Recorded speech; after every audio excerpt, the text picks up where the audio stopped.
je me crée un portefeuille qui est automatiquement connecté à Flash. Ce portefeuille n'a pas besoin d'avoir des sous dessus. Il est à zéro. Donc, vraiment, il y a pas besoin d'aller acheter du Bitcoin, il n'y a besoin de rien faire comme ça. Et à partir de là, l'utilisateur, il est prêt à monétiser. Peu importe ce que soit. Il peut créer son store chez nous, ou il peut connecter à travers un de nos plugins. Et donc, son portefeuille reste à zéro jusqu'à ce que quelqu'un choisisse de faire un paiement en Bitcoin. Et donc, le paiement ira directement dans le portefeuille du marchand et ensuite, la commission part. Donc, nous, on ne prend notre commission que à partir du moment où on sait qu'un paiement a été reçu. Donc, vraiment, c'est l'idée de retirer de la friction et ne pas avoir besoin de rajouter des étapes qui sont compliquées pour les utilisateurs. Donc, vraiment, ouais, c'est même plus... réfléchir, est-ce que j'ai envie d'accepter des paiements en Bitcoin? En fait, que ce soit plus une prise de tête. Moi, je serais capable de payer toi, Ellie, ou toi, Jacques, sans même réfléchir au réseau que je suis en train Ouais. d'utiliser pour. C'est vraiment juste, tu as envie de recevoir du Bitcoin, et ben, je t'envoie du Bitcoin. Comment est-ce qu'il est envoyé? En fait, on s'en fout, parce que le seul truc qui compte, c'est que toi, tu reçoives le Bitcoin. Et cette gestion de paiement peut être faite uniquement grâce à nos Store Wallet Connect, d'un point de vue complètement interopérable entre les wallets. Parce que moi, je suis capable de savoir quelle méthode et quel réseau ton wallet a, sans savoir quel est ton wallet.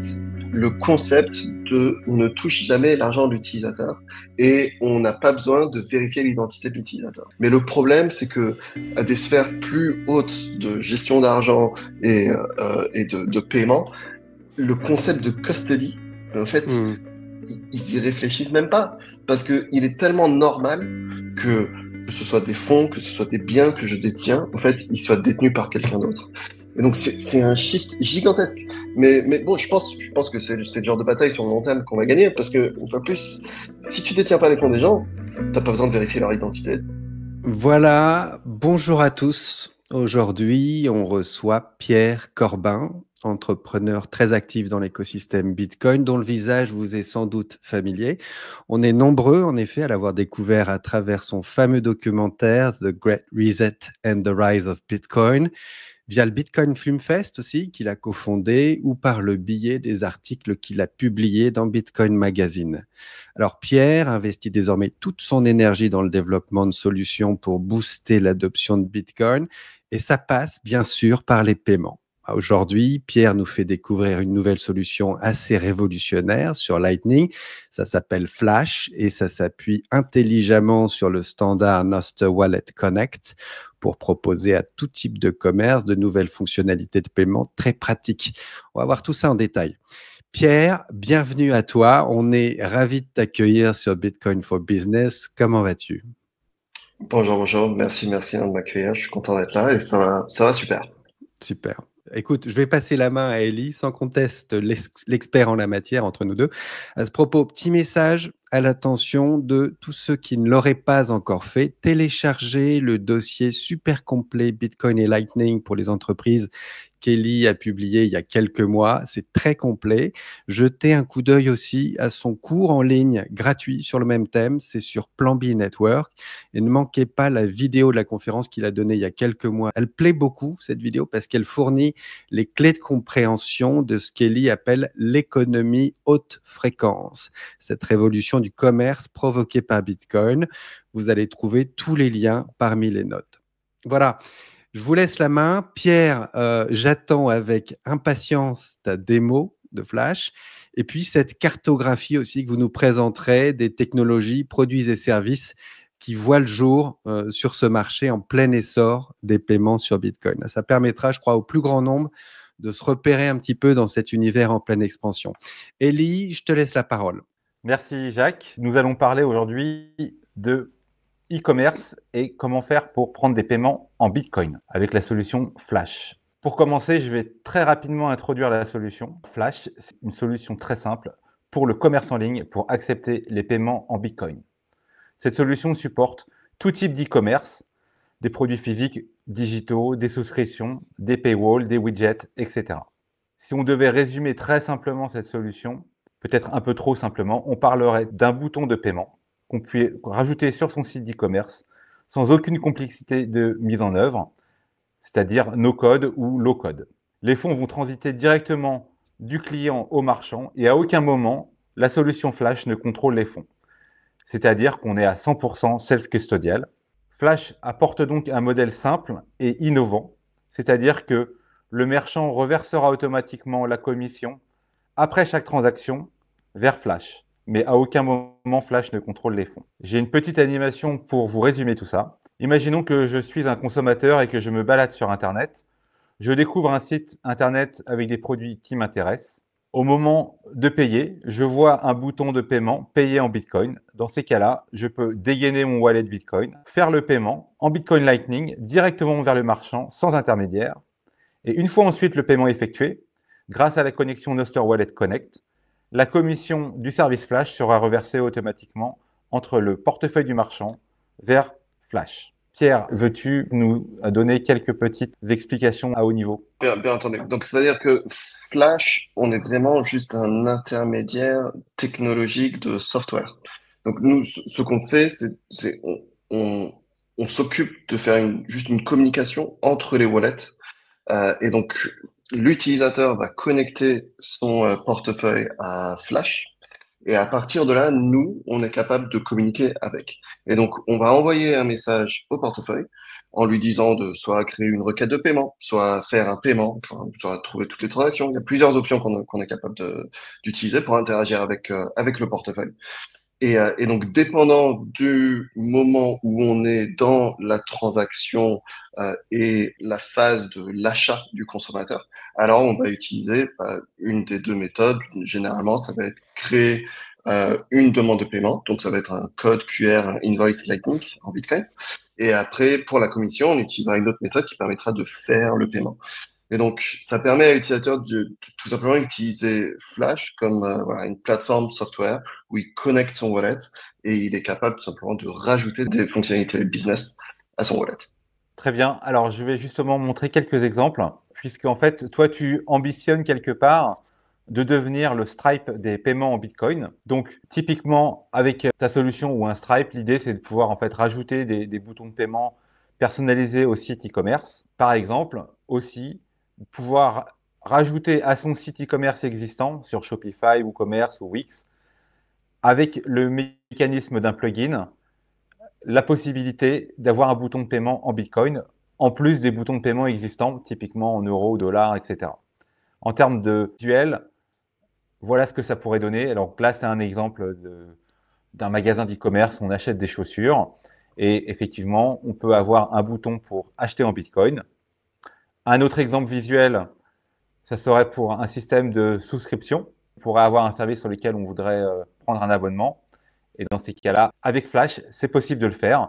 Et on peut effectivement créer différents niveaux. Et Flash est capable justement de supporter les modèles de souscription. Et on reviendra dessus un peu plus tard. Et puis, avec Flash, on peut aussi tout simplement rajouter un paywall, c'est-à-dire pour accéder à un espace de son site web, on peut faire un paiement ou alors ajouter des produits et faire un paiement. Donc, des choses très, très simples pour les gens qui font déjà de l'e-commerce ou qui veulent se lancer. Pour tout vous dire, donc le premier produit qu'on a créé, c'était un paywall.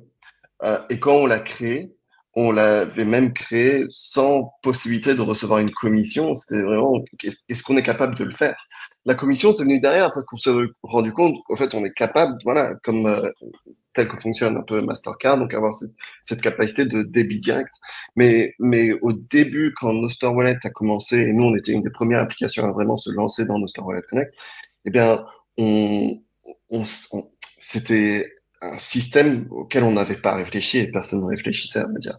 Et donc, le paywall était le premier outil qu'on avait. C'était tout simplement qu'est-ce qu'on est capable de faire où un utilisateur remplit un petit formulaire et on est capable de lui rendre un lien, un script, quelque chose qu'il peut derrière utiliser sur son site internet.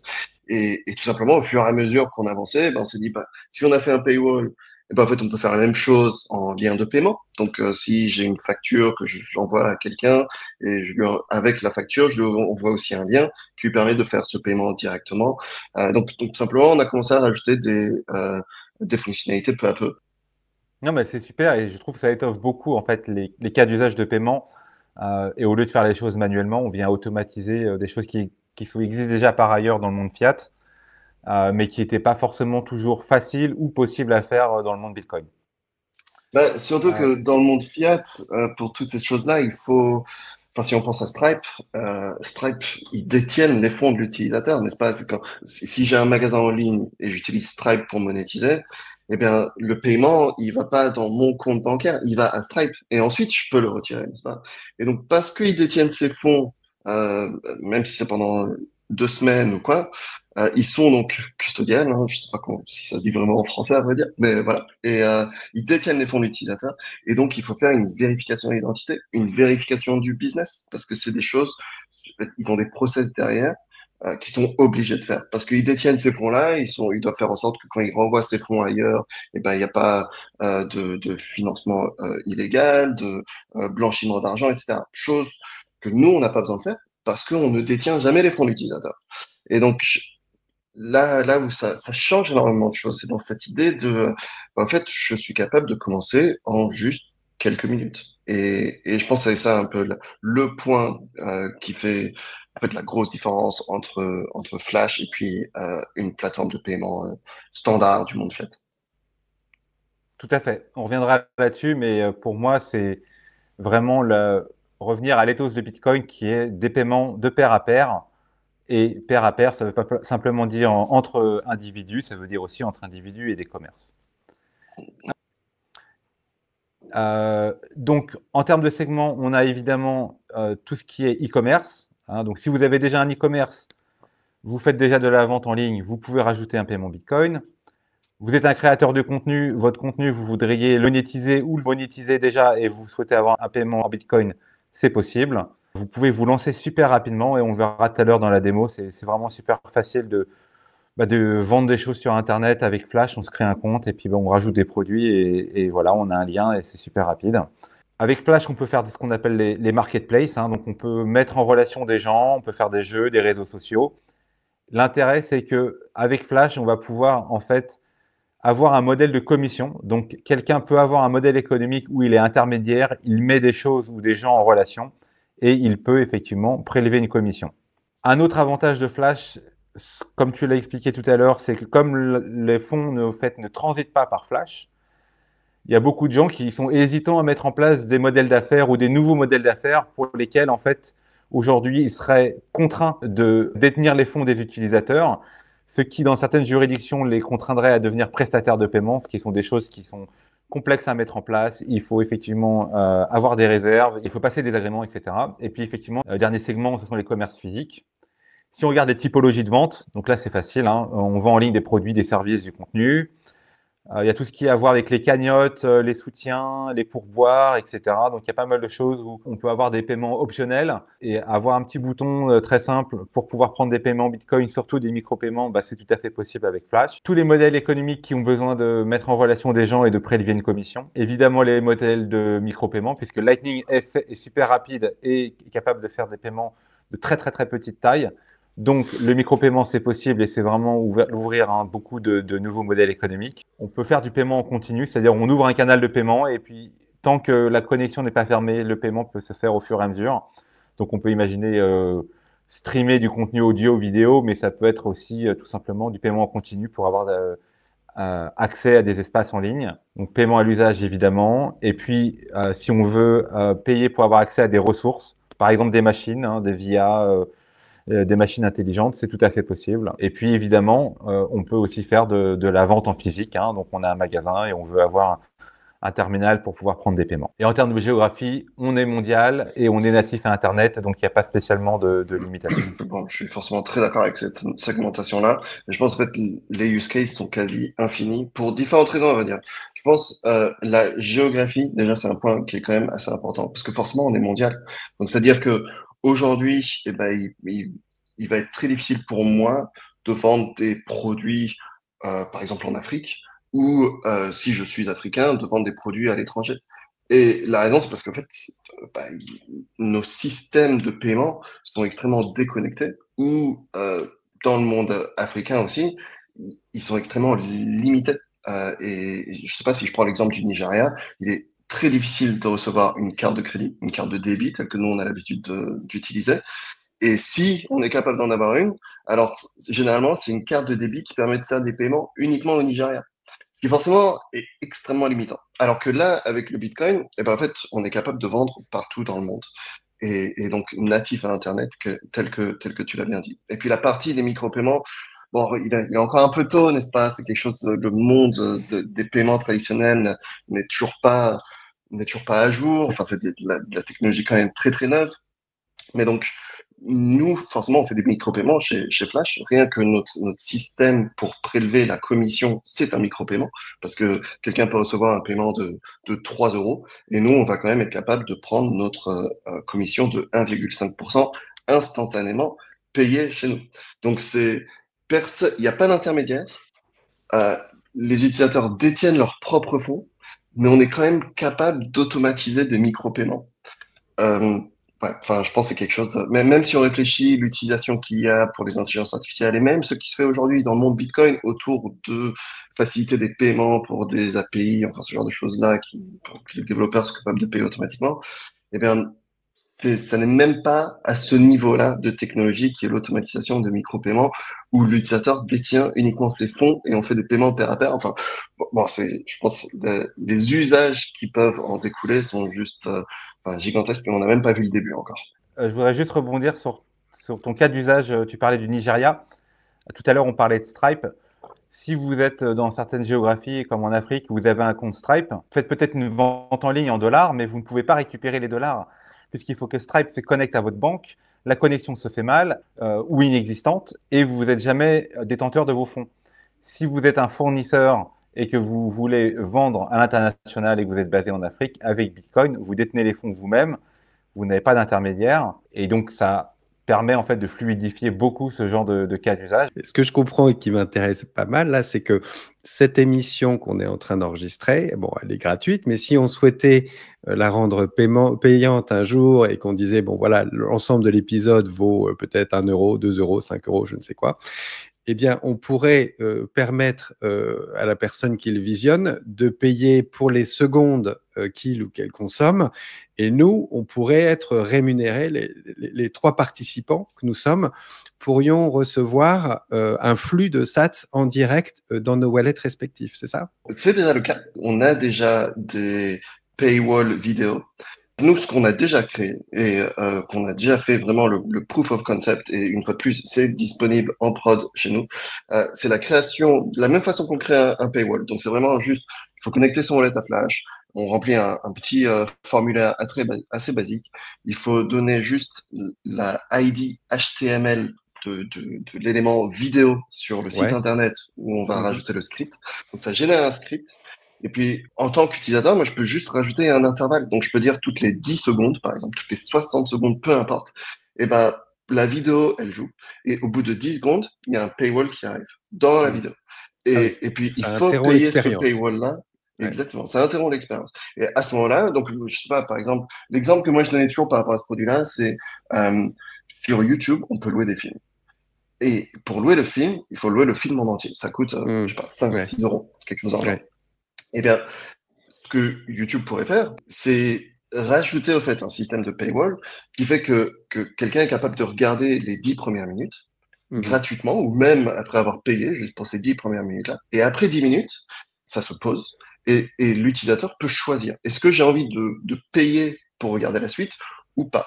Et à partir du moment où l'utilisateur il connecte son wallet à travers une extension de wallet, eh bien, au fait, les paiements suivants peuvent se faire automatiquement sans même que l'expérience de l'utilisateur ne soit interrompue. Et donc, et après, ces paiements, ils ont lieu toutes les 10 minutes, toutes les 10 secondes, enfin voilà. Donc, c'est pas seulement que technologiquement c'est possible, c'est que nous, on l'a déjà fait. Mais bon, donc si je comprends bien, là, les 2 fonctionnalités qui singularisent Flash de ce que j'ai pu connaître moi jusqu'à présent, ça va être primo l'histoire de la commission qui va être vers Flash qui va être automatisée, et puis deuxio le fait qu'on est sur un système de pair à pair direct custodial, c'est ça? Absolument. Maintenant, je vais essayer de faire quelque chose d'assez compliqué, de vous expliquer Nostr Wallet Connect en 30 secondes. Pour commencer, je vais parler des cartes de paiement traditionnelles Visa à Mastercard. Lorsque vous possédez une carte, c'est en fait que vous avez autorisé le débit de votre compte en banque. Il faut bien comprendre de plus qu'avec ces cartes, le paiement paraît rapide, mais il y a en fait 15 étapes, 7 intermédiaires et 2 à 5 jours pour que le commerçant, lui, reçoive ses fonds. Et en plus, surtout à l'international, les frais sont super élevés, typiquement entre 2 et 4%. Avec Nostr Wallet Connect, en fait, on va faire quelque chose de similaire, mais de différent. Donc, Nostr Wallet Connect, c'est simplement un protocole entre un portefeuille de Bitcoin et des applications. Typiquement, on pourrait connecter son portefeuille à une application, je ne sais pas, un site web, pour simplement s'identifier. Et ça permet, en fait, chaque fois qu'on vient sur le site web, d'être reconnu sans avoir créé de compte. Tout simplement, c'est un échange de secrets basé sur la clé publique du portefeuille. On peut donc s'identifier, revenir sur le site web et jamais avoir forcément à donner beaucoup d'informations personnelles. La deuxième chose, c'est que une fois qu'on a connecté un portefeuille, on peut faire des paiements. On peut faire des paiements en un clic. Donc, ça permet de faire des choses super rapides puisqu'on est connecté à un site, à une application, etc. Et puis enfin, on va pouvoir faire comme on l'a fait avec une carte Visa Mastercard. On va pouvoir déléguer des tâches, par exemple, des prélèvements dans son propre portefeuille avec ses propres règles. Donc, on va pouvoir dire, OK, je délègue l'autorisation à ce site d'aller prélever de l'argent dans mon portefeuille. Je mets en place mes propres règles. Je décide si c'est pour envoyer, pour recevoir, les montants, les autorisations, etc.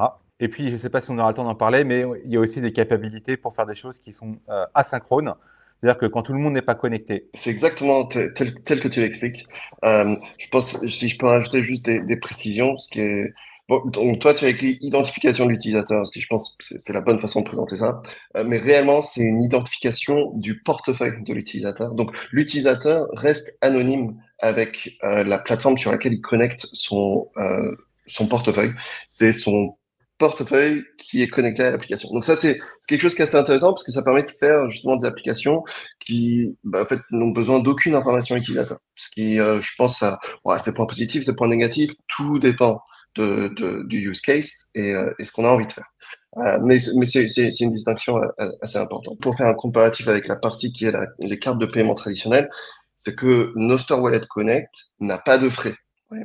Tout à l'heure, on parlait de la commission Flash. Ça, c'est uniquement notre commission à nous, parce que forcément, un magasin, un business va monétiser grâce à nos outils. Donc, nous, on prend une commission.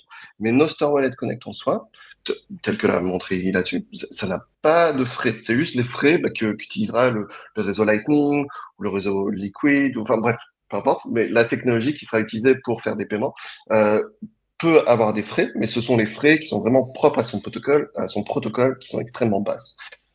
Mais donc ça, c'est aussi très très puissant, je trouve. Donc ça permet vraiment en fait, de prendre son portefeuille et de façon anonyme ou presque anonyme, être capable de se connecter à différentes applications et permettre certaines interactions. Donc, en fait, Flash a commencé avec un projet qui s'appelait pas Flash. Donc, vraiment, ça n'avait rien à voir. On a commencé par faire un projet d'intelligence artificielle qui parlait comme si c'était Satoshi Nakamoto. Et c'est là où, en fait, pour recevoir, parce qu'on couvrait les coûts des API nous-mêmes, donc pour recevoir des tips, des dons, des pourboires, enfin voilà, des utilisateurs, afin de nous aider à couvrir ce coût-là, on a rajouté la possibilité de créer des codes QR, des demandes de paiement Bitcoin. Et donc ça, c'est la première fois que de façon programmatique, on a commencé à interagir avec le réseau Bitcoin en général. Et, euh, et puis c'est seulement plus tard qu'on a découvert cette technologie-là, Nostr Wallet Connect. Et on s'en servait de façon assez basique, c'était juste une façon un peu plus simple, mais pour faire la même chose que l'utilisation des adresses Lightning dans le monde Bitcoin, donc, qui permettent en fait d'envoyer de l'argent à quelqu'un. C'est super. Nous, la raison pour laquelle on s'est concentré dessus, en fait, il y a deux raisons. Numéro une, l'alternative aujourd'hui, pour être capable d'avoir une plateforme qui permet la connexion de différents portefeuilles pour éviter, parce que nous, on n'a jamais envie de toucher de l'argent de nos utilisateurs. Donc, l'alternative pour faire ça, c'est qu'il faut utiliser les API et les bibliothèques de code qui ont été développées par tel portefeuille, histoire de faire des intégrations dans notre application. Et il y en a qui font ça. Donc, si on pense Zaprite, qui est un de nos compétiteurs, eux, ils permettent de connecter différents wallets, mais ce qu'ils ont fait, c'est qu'ils ont leur application et ils utilisent ces bibliothèques de tous ces différents portefeuilles. Et donc, c'est une intégration un à un, c'est quand même beaucoup de boulot. Et en plus de ça, si un des portefeuilles, pour quelle que soit la raison, ils changent leur bibliothèque, ils changent leur API, alors il faut changer. Mise à jour permanent, quoi. Permanent, exactement. Pour tous ces portefeuilles-là, donc c'est assez compliqué. Nostr Wallet Connect permet, en fait, c'est au niveau supérieur donc des portefeuilles. C'est eux qui vont justement créer cette connexion au protocole Nostr Wallet Connect et qui va permettre, nous, aux applications, de fait d'utiliser une méthode qui est, par exemple, faire un paiement, et c'est la même méthode qui est utilisable par tous ces portefeuilles-là. Moi, en tant que développeur d'application, je suis capable d'utiliser la même méthode pour tous les portefeuilles. Donc ça vraiment, ça simplifie en fait le développement. Donc ça, c'est point numéro un. Donc ça, c'est vraiment ce qui nous a intéressé. Et le point numéro 2, c'est le fait qu'il n'y a aucune autre technologie, mais je pense réellement quand je dis ça, c'est au monde qui permet de faire des paiements tels que Mastercard ou Visa le font, donc c'est ce concept de débit direct, mais en self-custody complète, où c'est vraiment uniquement moi, en tant qu'utilisateur, qui détient les fonds. Ou d'ailleurs, enfin, parce que c'est pas tout à fait vrai, parce que il y a des wallets aujourd'hui qui utilisent Nostr Wallet Connect qui sont self-custodiales, ou donc c'est vraiment l'utilisateur qui détient ses fonds, mais il y en a d'autres qui sont custodiales. Donc, en fait, c'est vraiment moi, en tant que développeur de plateforme, en fait, je m'en fous où sont les fonds. Je m'en fous. Enfin, voilà. Ce qui compte juste, c'est que je sois capable de communiquer avec le wallet de cette façon-là. Donc, c'est des assez gros avantages qui, je pense, sont assez révolutionnaires dans le monde de paiement Bitcoin, mais aussi dans le monde de paiement en général, parce que ça permet vraiment de ramener le self-custody à une expérience utilisateur telle qu'on a l'habitude de l'avoir dans le monde des paiements traditionnels. Nostr Wallet Connect, le fait que justement on va connecter un portefeuille, on n'a pas besoin de créer un compte. Si je vous renvoie à ma conférence du B-Only sur l'économie et Lightning, il y a beaucoup en fait de commerces qui vont perdre des utilisateurs parce qu'ils ont une étape de création de compte et l'utilisateur en a marre de donner ses informations, de renseigner un moyen de paiement, etc., etc. Ce sont des étapes qui créent de la friction et en fait, avec ce genre de solution, on rentre complètement dans l'efficience de Bitcoin et de Lightning et on va, je pense, voir un avantage compétitif tout simplement pour les commerces d'être capables d'utiliser ce genre de solutions et donc de vendre pas plus, tout simplement. La proposition de valeur de Flash, premièrement, c'est une solution qui permet de prendre les paiements en Bitcoin. Donc, n'importe quelle entreprise peut facilement prendre des paiements en Bitcoin. Ça supporte Bitcoin Lightning, donc les paiements sont instantanés. L'expérience avec Flash, en fait, c'est quelque chose qui est simple et rapide. On n'est pas en train de faire des choses technologiquement compliquées. Il n'y a pas besoin en fait de s'y connaître beaucoup pour pouvoir utiliser la solution. Et enfin, Flash, c'est aussi un site en ligne où on va pouvoir s'enregistrer, connecter son wallet et on aura tous les tableaux de pilotage qui vont bien et les fonctionnalités business. Donc, c'est vraiment quelque chose qui permet d'éviter de faire les choses à la main et de tenir des fichiers Excel et d'envoyer les factures une à une. La deuxième proposition de valeur, évidemment, c'est que c'est self-custodial à 100%, c'est-à-dire que l'utilisateur détient toujours ses fonds. Le paiement est direct entre le client et le marchand, on en a beaucoup parlé. Il n'y a pas de transit de fonds par une partie tierce. On en a un petit peu parlé, mais c'est important de le rappeler, on n'est pas soumis aux régulations et au KYC ou KYB, c'est-à-dire l'obligation pour le marchand de s'enregistrer vers un fournisseur de prestataire de paiement, ou bien l'obligation pour le client de s'enregistrer auprès du marchand. Et donc, ces paiements pair à pair sont complètement alignés avec l'ethos de Bitcoin. Et enfin, le cœur de la proposition de valeur, ce sont aussi de pouvoir proposer aux acteurs de l'e-commerce des nouveaux modèles économiques innovants. Donc, premièrement, d'avoir un service d'abonnement sur Bitcoin, quelque chose qui n'existait pas jusqu'à aujourd'hui, est capable de faire aussi des services de débit direct sur Bitcoin. Donc, on va pouvoir les débiter les portefeuilles de ces utilisateurs moyennant l'utilisation de Nostr Wallet Connect et de l'approbation par l'utilisateur de la connexion. Le modèle économique de Flash, il est simple. C'est juste une commission après chaque paiement. Donc, on ne va pas en fait mettre de l'argent sur la table. On n'a pas besoin de faire un calcul de retour sur investissement. Après chaque paiement, une fois que l'argent est chez nous, on va simplement payer les frais. Et puis, la nouveauté, c'est de pouvoir supporter tous les modèles économiques de commission et multiparties. Ce qu'on a envie de faire, c'est en fait être la façon la plus simple et la plus rapide, mais aussi la plus sécure pour être capable de monétiser en Bitcoin. L'idée, c'est je me crée un compte chez Flash, aucune vérification d'identité, quoi que ce soit. Je me crée un portefeuille qui est automatiquement connecté à Flash. Ce portefeuille n'a pas besoin d'avoir des sous dessus. Il est à zéro. Donc, vraiment, il n'y a pas besoin d'aller acheter du Bitcoin, il n'y a besoin de rien faire comme ça. Et à partir de là, l'utilisateur, il est prêt à monétiser, peu importe ce que soit. Il peut créer son store chez nous, il peut connecter à travers un de nos plugins. Et donc, son portefeuille reste à zéro, jusqu'à ce que quelqu'un choisisse de faire un paiement en Bitcoin.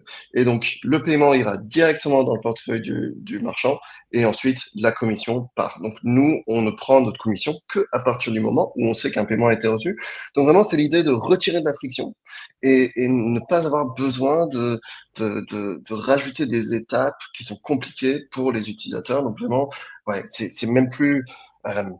donc, réfléchir, est-ce que j'ai envie d'accepter des paiements en Bitcoin? En fait, ce sera plus une prise de tête. Ouais, ça a l'air assez énorme, effectivement. Je réfléchissais à un cas d'usage. Imaginons que je m'abonne, par exemple, au service, un service de nourrissage de poules. Et donc, je ne sais pas, 2-3 fois par jour, il y a un petit paiement programmé là, de Lightning, de Sats qui va libérer des grains dans la machine. Donc, je définis la règle dans Nostr Wallet. Il y a un budget, il y a une fréquence. Et ensuite, il faut que le paiement puisse se faire tout le temps. C'est-à-dire qu'il y a bien un moment où ce wallet, c'est pas mon wallet of Satoshi, c'est pas mon Phoenix, c'est un wallet qui doit être tout le temps actif. Ça marche comment ça? Donc aujourd'hui, il y a une solution, mais on est en train de développer la deuxième et on va sortir ça. Je vais faire d'ici la fin du mois, mais bon, sinon au mois d'avril. Donc aujourd'hui, les solutions qui permettent de faire ça et qui fonctionnent le mieux sont des solutions donc, où le wallet il est sur le web. Donc c'est une interface web. Donc il y en a deux, ça va être soit Albi, soit Coinos. Donc de ces deux-là, Albi est self-custodial. Ouais. Sauf que le wallet est sur un serveur qui est chiffré. Je suis le seul utilisateur qui est capable d'interagir avec. Et donc, à travers Nostr Wallet Connect, Albi résout ce problème-là. L'autre solution, qui est custodiale, c'est Coinos. Et Coinos, donc là, forcément, ils sont custodiels, c'est eux qui détiennent les fonds, donc il est beaucoup plus facile pour eux de faire ce genre d'interaction-là, et ça tourne sur leur serveur, et c'est eux qui détiennent les clés. Donc aujourd'hui, c'est ça ce qui existe. Nous, ce qu'on est en train de développer, c'est assez intéressant, ça va rentrer un peu dans le technique, mais donc notre wallet, en fait, c'est un wallet qui est créé sur le réseau Liquid. Ouais, donc c'est un autre réseau de paiement Bitcoin. Donc c'est un layer 2, que ça s'appelle, n'est-ce pas? Et donc en fait, ce que nous on est capable de faire avec Nostr Wallet Connect, c'est que quand le wallet il est connecté chez Flash, nous on est capable d'identifier qu'il a des méthodes de paiement qui sont et Lightning et Liquid. Si on voit que Liquid est disponible, alors on va créer une adresse de paiement Liquid, donc sur la blockchain Liquid, hein, c'est vraiment pour faire relation à comment fonctionne la blockchain Bitcoin. Donc c'est une adresse confidentielle, elle change à chaque fois. Nous, on est capable de sauvegarder cette adresse-là. Et à partir de là, si jamais le wallet est hors ligne, alors on peut faire en fait des swaps. Et donc on utilise une technologie qui s'appelle Bolt, donc c'est des swaps atomiques. Donc ça veut dire que personne ne détient les fonds pendant ce swap-là. Et nous, on est capable de automatiquement utiliser, créer un invoice Lightning, donc pour qu'on ait le code QR, sauf que le paiement sera automatiquement payé à la blockchain Liquid, à l'adresse que nous, on a fournie. Et c'est comme ça qu'on est capable de nous-mêmes, dans notre wallet, faire ces demandes de paiement hors ligne. Pour ce qui est le paiement en lui-même, par contre, là, non. Là, il faut que le wallet il soit en ligne. Mais c'est de la même manière que si tu connectes ta carte de crédit, eh bien, si tu n'as plus de fonds dans ton compte, tu vas recevoir 2 mails, des rappels qui disent il faut que tu rajoutes des fonds, sinon on va annuler ta souscription. Et nous, on fait la même chose. Parce qu'on a ce service en plus. Ouais, mais tu vois, tout à l'heure, Ellie disait qu'un des avantages, c'est que tu n'as pas besoin de payer ton abonnement pour les 6 mois, au début des 6 mois, mais que tu peux te faire débiter automatiquement toutes les semaines pour la newsletter que tu reçois. Là, ce que je comprends, c'est que la newsletter, elle va arriver dans ton inbox si et seulement si ton wallet il est allumé au moment donné où tu as prévu que la transaction se fasse, quoi. La question que tu soulèves, elle est très intéressante, mais elle n'est pas spécifique ni à Nostr Wallet Connect, ni à Flash. En général, sur Lightning, pour que les paiements aient lieu, il faut que les équipements soient en ligne pour qu'on puisse s'interroger les uns les autres, faire des factures, faire les transactions. Donc, ni Flash ni Nostr Wallet Connect ne va résoudre ce problème. Après, avec Nostr, puisque il y a des informations qui transitent par Nostr, ça peut être effectivement asynchrone. peut y avoir des paiements qui peuvent, entre guillemets, Ok, rester en transit et se dénouer, disons, quelques heures plus tard. Donc ça, c'est pas un d'accord. problème. Il faut comprendre aujourd'hui que typiquement, on parlait tout à l'heure du wallet Albi.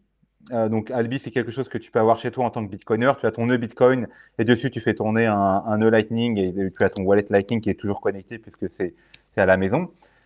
Mais tu vas aussi avoir des wallets, je pense typiquement, Pierre, à Breeze, Breeze SDK, je crois que vous utilisez ça un petit C'est peu. ça. Le nœud, lui, il va être en ligne, dans le cloud. Oui, c'est ça. Mais par contre, donc un détail aussi, c'est que le nœud n'est accessible uniquement avec les clés privées qui, elles, sont sur le téléphone de l'utilisateur. Ouais. Donc, donc, il faut que le téléphone soit en ligne pour faire des paiements, mais réellement, c'est plus une question de process. De la même manière que c'est un process si moi je n'ai plus de fonds sur ma carte de crédit, en fait. Et donc, nous, tel qu'on l'a, c'est si le paiement n'a pas lieu parce que le téléphone était en ligne, ou s'il n'y a pas de fonds, ce serait exactement le même process de notre côté, alors on réessaiera. Et si ça échoue à nouveau, alors on réessaiera. Et Ok. jusqu'à ce moment où on se dise, bah, en fait, bon, bah, cette personne-là ne veut plus sa souscription, ou alors on l'annule. De toute façon, nous, on a envoyé des mails ou des messages sur nos stores pour dire, il faut que tu payes ta souscription, il faut que tu mettes ton wallet en ligne, etc.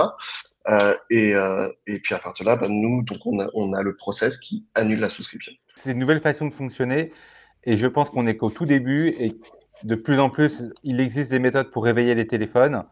Et effectivement, si le paiement n'est pas à la seconde près ou à la minute près, disons que c'est une subscription et que c'est le paiement, la demande de paiement arrive à minuit, typiquement, tu n'es pas à la minute près et ça peut prendre quelques heures, le temps que le téléphone se réveille et la souscription ne sera pas annulée. Je pense qu'avec le temps, ce genre de choses va s'améliorer, mais ce qui est vraiment génial, c'est qu'on n'abandonne pas l'éthos de Bitcoin, la possibilité pour l'utilisateur d'être toujours propriétaire de ses fonds.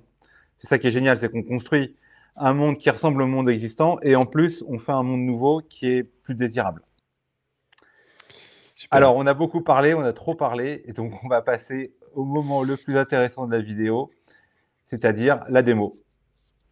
Ok, d'accord, très bien. Bon, donc déjà un petit peu d'informations. Donc ça, c'est mon compte à moi, Pierre Corbin. Et c'est le compte sur lequel bah, je fais un peu tous mes tests. Hein. Donc va y avoir plein de trucs, enfin, faut pas avoir peur. Moi, je suis un marchand. Je viens de créer mon compte Flash. Aujourd'hui, j'atterris là-dessus. Forcément, sans transaction. Hein. Là, c'est moi, j'ai été payé parce que je fais quand même pas mal de tests. Donc ça, c'est le dashboard. Bon, on a quelques informations. Forcément, on voit un peu les transactions, les anciennes transactions que j'ai reçues. Bon, il y a quelques quick actions ici. Et je peux aller voir mon compte. Dans mon compte, et ben, bon, j'ai forcément mon compte ici, mais je peux aussi connecter et voir mes wallets qui sont connectés. Je suis aussi capable de forcément changer mon mot de passe, voir mes clés. J'ai aussi un lien de référent, etc. Mais je suis donc aussi capable de créer des nouveaux gateways. Et donc aujourd'hui, on a donc un payment widget. Donc là, on peut voir un peu ce à quoi ça ressemble. Donc un payment widget, c'est un petit script qui se rajoute automatiquement sur un site internet. Et puis ça rajoute un petit pop-up qui permet de générer un petit code QR. Donc il y a le pop-up qui est là. On peut l'ouvrir, on peut choisir une somme ou en rentrer une par défaut. Et puis voilà, continue to payment. Et puis ça va générer un code QR et l'utilisateur peut donc le payer. On a aussi donc un payment link dont je parlais tout à l'heure. On a des boutons. Et il y a donc les paywalls. Donc le paywall, donc ça va être un paywall standard juste sur la page, mais il y a aussi le vidéo paywall dont je parlais tout à l'heure. Et donc bah, si vous voulez, vous pouvez aller l'essayer. Juste là, si je suis un commerçant, donc en fait, je vais dans la partie gateway et c'est là que je vais avoir toutes les options pour choisir le mode de paiement que je veux rajouter à mon site e-commerce. Ouais, donc justement, pas toutes les options, mais ça, on va y venir parce qu'on a pas mal de choses. Et donc, bah, à titre d'exemple, moi, je peux ici créer un payment link. Donc, j'ai déjà connecté des wallets. Hein. Ici, on voit justement ma liste de wallets. On voit que j'en ai 6. Moi, je peux créer, donc, je sais pas, moi, par exemple, pour un invoice, admettons, je peux dire, bah, écoute, 2 dollars, et je veux être payé dans, bah, voilà, peu importe, je peux choisir par exemple le Flash Wallet et bon, une expiration. Et je crée le payment link. Et donc voilà, donc là, ça crée le payment link. Moi, je peux le copier et je peux l'ouvrir. Et donc ici, ce que ça fait, c'est que ça va aller chercher bah, plusieurs informations. Ça va chercher mes informations utilisateurs. Mais en plus de ça, ça va générer un code QR qui est donc un invoice Lightning. Et celui-là, il a été généré depuis mon wallet directement. Donc moi, j'ai le wallet Flash. Donc je peux vous le montrer. Hein. Le wallet Flash qui ressemble donc bah, à ça. Bon, forcément, il est fait pour mobile, hein, mais ça, c'est la version qu'on est capable d'installer quand même sur un Mac. où en fait, donc moi, je suis capable de voir mon wallet en général, toutes mes transactions, la liste de toutes les transactions que j'ai faites. Je suis capable forcément de scanner des codes QR pour faire des paiements. Je peux envoyer du Bitcoin, donc en rajoutant une adresse ou un invoice Lightning. Je peux aussi recevoir du Bitcoin, donc on a différentes options de monnaie. Mais je peux dire, voilà, je veux recevoir $20, alors bah, ça va me générer un code QR pour ce paiement-là. Et bon, et puis après, j'ai quelques options. Dans les options qui sont assez intéressantes, justement, il y a la partie qui est connexion aux applications. Et donc, bon, tel qu'on dit, là, pour l'instant, on a une seule connexion. Il faut faire attention parce que celle-là, elle a aucune limite, aucun budget. Donc, bon, il faut faire en sorte d'utiliser ça de façon assez, donc avec des plateformes auxquelles on fait confiance. Et donc, cette connexion-là, c'est celle qui est créée avec notre plateforme paywithflash.com. Bon, je peux la copier et la coller ailleurs, etc.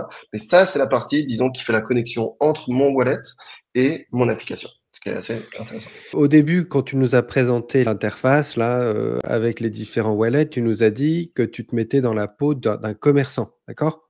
Exactement. C'est bien ça.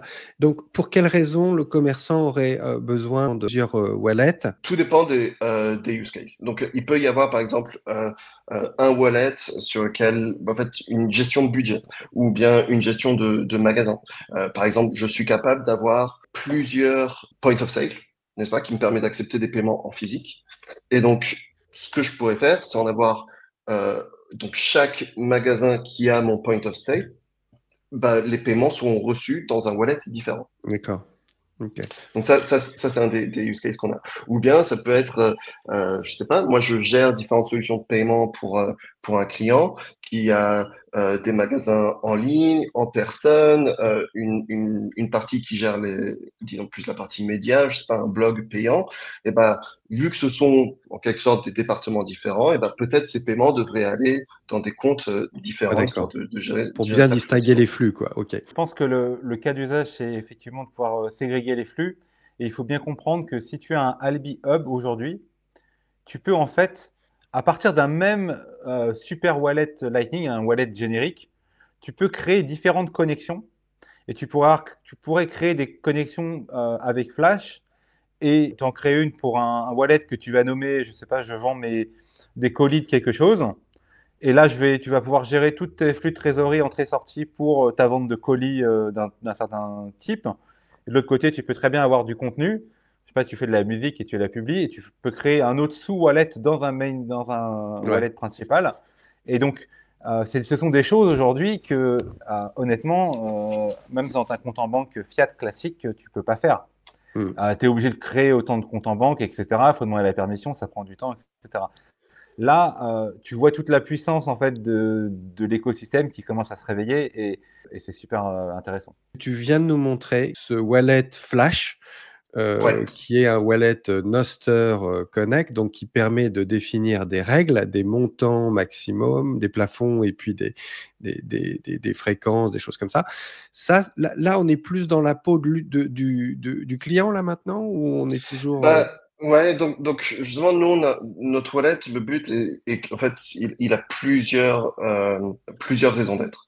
Numéro une, forcément, le wallet, bah, tel que je l'ai montré ici, et ben il est capable de générer des demandes de paiement aussi. Donc, en tant que marchand, je suis Mhm. capable de m'en servir pour mon payment link, pour mon point of sale, ce qu'on veut. Donc, nous, l'objectif, c'est quand même de retirer de la friction pour les utilisateurs, et les utilisateurs qui comptent pour nous, ce sont des marchands. Euh, par contre, et ça c'est quelque chose qu'on a toujours pas mis dans le wallet, mais on va rajouter le mois prochain une section en plus dans le wallet qui permettra de gérer les souscriptions. Parce que donc dans Flash aussi, on a, si je reviens sur notre interface principale ici, on a aussi la capacité de créer des souscriptions. Et donc je peux en créer une assez simplement où je lui donne un nom, je rajoute une image, je choisis vers quel wallet les paiements en fait vont être reçus. Et après en fait donc moi je peux créer par exemple un plan pro, mais aussi je peux ensuite je vais mettre juste un prix donc là en Satoshi et je peux je peux créer donc j'arrive pas à sauvegarder et je peux donc créer ensuite un plan basique etc. Et donc quand je crée mon plan et ben en fait, moi en tant que business, je dois, et c'est comme ça qu'on fonctionne Stripe, hein, je Ouais. vais renvoyer mes utilisateurs vers une page sur laquelle ils sont capables de connecter leur wallet, tel que je connecte une carte de crédit aujourd'hui. Et donc, les utilisateurs, par contre, il faut qu'ils soient capables d'avoir un wallet qui est compatible avec Nostr Wallet Connect. La liste, elle s'agrandit. Je pense aujourd'hui, on est à pratiquement une dizaine de wallets qui sont compatibles, qui utilisent différents réseaux de paiement Bitcoin. Enfin bref, je passe les détails techniques. Mais il y a quand même peu de solutions qui sont intégrées telles que nous, on est intégrés. Et donc, il y a Alby et Coinos qui sont des bonnes options. Mais Alby, histoire d'avoir la version facile, c'est payant. Et Coinos, c'est custodial. Nous, on a vraiment envie de conseiller une solution qui est self-custodiale à nos utilisateurs, d'où la raison d'être de notre wallet. Et donc c'est pour ça qu'il sert en fait les deux cas d'usage. Et on va rajouter plein d'outils en fait business pour les utilisateurs business de notre wallet, mais on va faire ça dans notre interface web parce que elle communique si bien avec le wallet. Donc on est capable de présenter les informations tout en vraiment connectant notre application au wallet de l'utilisateur. Le problème que va résoudre Flash avec ça, c'est que si tu veux faire de la souscription sur Bitcoin aujourd'hui, tu es obligé d'envoyer manuellement une facture tous les mois à tes souscripteurs. Donc, c'est tout à fait possible, mais c'est fatigant. Et il y a un avantage et une friction qui est très facilement enlevée. Le client a un wallet compatible Nostr Wallet Connect. Avec cette solution, tu peux en fait souscrire et en fait l'abonnement va perdurer et c'est l'utilisateur qui décide quand il se désabonne avec une règle à l'intérieur de son wallet qui contrôle. Ce businessman, cet entrepreneur qui a ce wallet pour recevoir avec différents sous-wallets pour gérer différents flux entrants et aussi passer commande auprès d'un assistant IA pour une revue de presse quotidienne sur des thématiques qu'il aura bien définies. Il aura pondu son prompt et il ira chercher tous les jours un bon résumé, une bonne revue de presse sur mesure. Et ça occasionnera des paiements qui seront prélevés à partir du même wallet, c'est ça? Exactement. Et j'en parlais dans ma conf du Beonly. Tu veux que ton IA soit capable de faire des paiements pour qu'elle puisse accéder à des espaces en ligne et donc te faire ce qu'elle a besoin de faire pour toi, mais tu veux pas non plus qu'elle puisse faire n'importe quoi. Donc, ce que Nostr Wallet Connect intègre, rajoute, ce sont des règles de paiement que tu décides toi-même.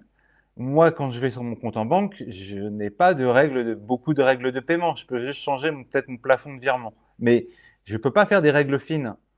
Et on est en 2025. Spécifique. Ouais, pour même des sous-wallets que certains, par exemple, une partie de mon compte, je peux le déléguer à l'IA. Je lui dis, elle a droit accès à maximum temps par jour, temps par heure, maximum tel type de site, etc. Donc, on arrive dans une gestion de la finesse qui est super intéressante. Pour ceux que ça intéresse, allez voir la vidéo d'Eli sur le sujet et puis le dossier qu'il nous a préparé. C'est passionnant, ça permet vraiment de concrétiser toutes ces réalités qui vont pas tarder à faire éruption dans nos villes. Ça, 100%, je suis d'accord, cette vidéo d'Eli, franchement, très très bien. Et justement, pour rajouter à ce que Eli disait à l'instant, nous, en fait, un grand changement qu'il y aura, et non, on commence justement, le use case, c'est les souscriptions, parce que c'est extrêmement neuf comme concept que Eli vient de raconter. En fait, l'idée, c'est si moi aujourd'hui, je connecte ma carte de crédit à un compte à travers Stripe, peu importe, pour une souscription, et ils vont me charger tous les mois. Si j'ai envie d'annuler ça, et ça change un petit peu, il y a des néobanques du type Revolut qui maintenant est capable vite fait de faire ce genre de choses-là. Si moi j'ai envie d'annuler ma souscription, il faut que je me reconnecte à cette application-là, il faut que je retrouve mon mot de passe, que j'ai oublié peut-être, voilà, le genre de... Exactement, c'est relou. Alors que nous, ce qu'on a envie de faire, c'est dans le wallet, en fait, tel qu'on a la connexion ici, donc il y aura une liste de connexions pour toutes les connexions qu'on a faites avec ce wallet-là. En fait, l'utilisateur, il a plus besoin d'aller se prendre la tête et puis aller à déconnecter sa souscription. Il est capable de le déconnecter depuis son wallet. Parce qu'une fois de plus, c'est son wallet qui contrôle tout. Si l'utilisateur a envie d'arrêter de payer pour un service, il a juste à couper la connexion. Et la prochaine fois que le service essaiera de faire le paiement, et ben le paiement il passera pas. Donc on a vu un peu les produits donc voilà simples comme ça no code qui permettent de monétiser très rapidement. On a vu les souscriptions donc qui sont assez simples mais qui sont aussi on a des éléments qui sont poussés donc on a des API etc qui permettent vraiment aux applications de l'intégrer tel que Stripe le permet. On est capable d'avoir des produits. Et donc, un produit, bah, quand il est créé, par exemple, celui-là, donc c'est des couteaux japonais. Donc, il a des images, il a un prix. Et puis, chacun des produits, si je retourne à la liste, il a aussi donc une page qui est en fait une page de checkout pour le produit, qui a donc la description, je suis capable de le commander, etc. Donc, c'est vraiment la page en elle-même, ça permet pour, enfin, très simplement, en fait, d'avoir un produit que je rajoute juste un lien dans mon site, ça redirige l'utilisateur vers un checkout. Ton application donc, permet de rajouter des boutons de paiement si j'ai déjà un site, mais si j'ai pas de site et que je veux vendre un truc, que je sois un pleb ou un commerçant ou j'aimerais bien me lancer dans le commerce, et ben en fait, je me crée un compte chez Flash et là, tu vas nous expliquer, on va pouvoir en fait rajouter des produits à la main, la description et faire un paiement, c'est ça? Exactement, oui, c'est ça, exactement, exactement. Donc, tel que je viens de le montrer avec le produit lui-même, donc histoire de très facilement être capable d'accepter des paiements pour que ce soit des produits physiques, comme les couteaux japonais, mais ça peut être aussi, bon, ça c'est un peu contre-intuitif, mais par exemple ce café, pardon, ce café-là, donc c'est un produit digital dans ce cas-là, et donc si moi je vais l'acheter, donc on va voir que ici il a pas besoin des informations type adresse physique, etc. Il a juste besoin d'un mail, parce qu'en fait il va envoyer un fichier.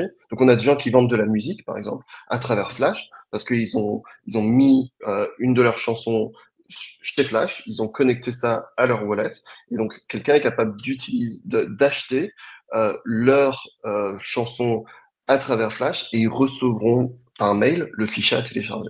Et on a aussi donc bien sûr donc un store donc que je suis capable de partager avec des utilisateurs qui en fait rajoute tous mes produits.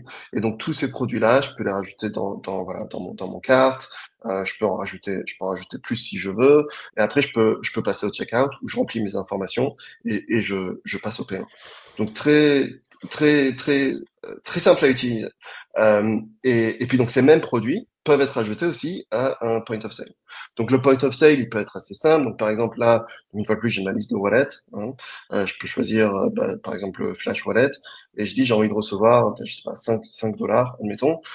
Donc ça, c'est si je suis dans un restaurant, dans un café ou un magasin, quelqu'un a envie de rapidement être capable d'accepter un paiement, il peut le faire depuis son wallet directement, bien entendu, mais il est aussi capable de le faire depuis son interface Flash, ce qui lui permettra derrière, forcément, de voir toutes ces ventes, tous ces rapports de vente tels que nous, on les prépare ici. Donc, ça permet de gérer l'inventaire au-delà de juste une gestion wallet. Et il va avoir la liste de produits et je vais être capable de choisir par exemple, j'avais mes couteaux japonais, je peux en rajouter plus. Bon, là, j'ai plein de trucs avec plein de catégories différentes. Je peux choisir mes produits, je peux choisir quelle wallet et je peux donc créer un invoice pour ces produits-là vers mon wallet Flash directement. Voilà. Et donc après, tous les paiements, forcément, ils sont tous enregistrés chez nous. Et puis donc, la dernière partie un peu qu'on a en termes d'outils, ça va être les plugins.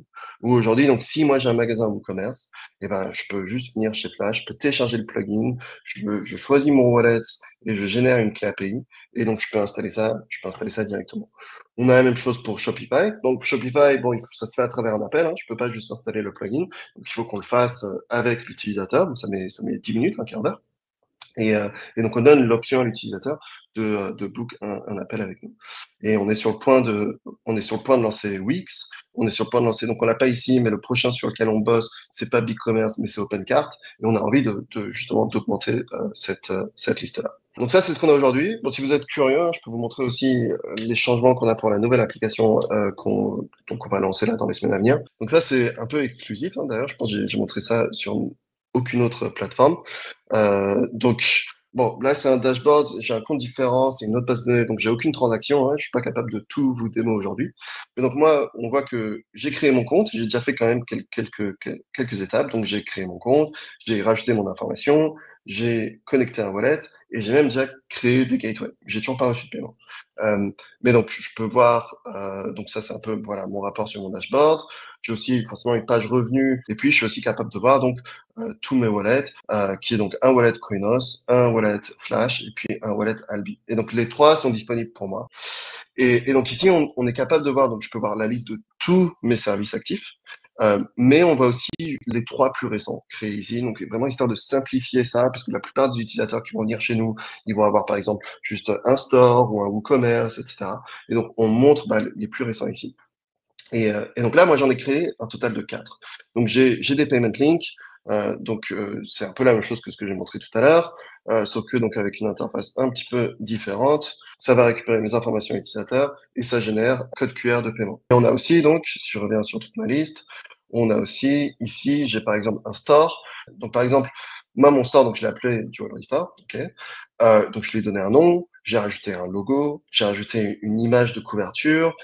Et puis donc ça m'a généré un store qui ressemble à ça. Voilà, on voit que il y a le nom de mon store, il y a mon logo juste ici. Moi j'ai rajouté un petit banner, donc je suis capable de voir ça. Et mes produits seraient listés en dessous. Donc vraiment rajouter ce niveau de personnalisation additionnelle en fait, qui rend ça beaucoup plus utilisable. Et non seulement on a un store, mais l'utilisateur il est capable donc de créer plusieurs stores. Donc là j'en ai un, mais je peux venir et je peux créer plus de stores auxquels je vais rattacher d'autres produits. Et ça peut être plusieurs stores avec des produits différents. Donc, je sais pas, si je fais du dropshipping, eh ben, je peux vendre de la bijouterie comme je vends des bougies, eh ben, je pourrais avoir des stores différents, mais qui, eux, vont tous payer vers mon compte Flash, ce qui est assez intéressant. Tu permets à des gens qui ne sont pas forcément commerçants, qui n'ont pas de site en ligne, d'avoir un site d'e-commerce en ligne gratuitement. Et toi, tu te Exactement. rémunères à la commission. Et donc, ils n'ont pas besoin, en fait, de C'est créer ça. un compte, de créer un site web, payer un nom de domaine, d'avoir plein de choses compliquées qui coûtent cher et qui sont récurrents tous les mois. Avec ta solution, on y va, on se crée un compte, c'est gratuit, on rajoute ses produits, ses prix, on a une interface super sympa, on peut l'envoyer à n'importe qui, on peut le poster sur le bon coin, on peut mettre un QR code qui ramène et donc on a un mini site web gratuit. C'est génial. Exactement. C'est exactement ça. Et puis donc aussi, si moi donc là par exemple, je suis dans le cas de, je suis une bijouterie, hein, c'est un peu le use case. Admettons, j'ai un magasin qui est sur donc Baker Street, hein, j'invente, et donc j'ai créé un point of sale pour celui-là. Et ben ça c'est un lien que je peux donner à mes employés. Et eux, ils sont capables depuis ce Ah point ouais. of sale là en fait de générer des requêtes de paiement directement sans même en fait savoir quel est le wallet qui est connecté derrière. Donc Mm. c'est assez intéressant. Et puis donc il y a forcément un peu cette interface plus calculateur, mais il y a aussi l'interface donc avec les produits. Donc là j'ai aucun produit, hein, mais voilà donc j'aurai un peu la liste de produits ici et je serai capable de les rajouter et puis de créer une demande de paiement pour ça. Donc voilà, donc là vraiment ce qu'on a envie de faire avec cette deuxième version, en fait c'est simplifier l'interface, simplifier l'utilisation, mieux grouper tous ces produits-là ouais, et simplifier leur gestion tout simplement. Donc bon ça va venir dans les semaines qui viennent et avec connexion à notre wallet qui va permettre de générer des requêtes de paiement même si le wallet est hors ligne. Et ben, enfin, on va être sur un autre niveau de facilité d'utilisation pour les marchands. Alors voilà, on a un slide très très simple, on va tout passer en détail, un par un. Non, c'est pas vrai. On s'est dit avec Jacques que ça serait intéressant quand même de remettre un peu en contexte, de donner un petit peu un overview des différentes solutions de paiement en Bitcoin. Et donc, on va pas tout passer en revue, mais on va décrire les grandes catégories. Les premières catégories, c'est simplement, j'ai un wallet Bitcoin, je génère à la main une facture et je la montre au client. C'est pas génial pour un commerce puisqu'on on n'a pas beaucoup de suivi de factures, etc. Mais ça permet de prendre un paiement. Et donc là, on a des wallets type Wallet of Satoshi ou Phoenix. Un Phoenix, c'est préférable puisque c'est nous qui contrôlons les fonds, alors que Wallet of Satoshi, malheureusement, c'est quelqu'un d'autre. Ensuite, on a des wallets spécialisés. Celui qu'on préfère le plus, c'est Swiss Bitcoin Pay, qui est le plus déployé pour notamment les points de vente physiques, hein, restaurants, bars, cafés. Super facile. Il est très complet. Il y a beaucoup de fonctionnalités. Alors, pendant quelques secondes, minutes, heures, les fonds transitent par un tiers. Mais c'est le prix à payer pour la simplicité. Et par contre, évidemment, on ne peut pas faire des choses du type souscription. Et puis, au-delà d'un certain seuil, plus de 1 000 euros par semaine ou 5 000 par an, il faut passer un KYB, donc une étape de relevé d'identité auprès des gens qui vont gérer les fonds. Après, si on n'a pas de magasin, il y a des trucs super sympas, type accessing.app, qui permet de prendre du fiat et du bitcoin, et qui est très spécialisé notamment pour les parties restaurants événementiels. Il y a des solutions type BTCP per serveur qui permet, donc là, qui sont vraiment plus complexes, très très fournies, très velues en termes de fonctionnalités techniques. On peut aller très loin dans les détails.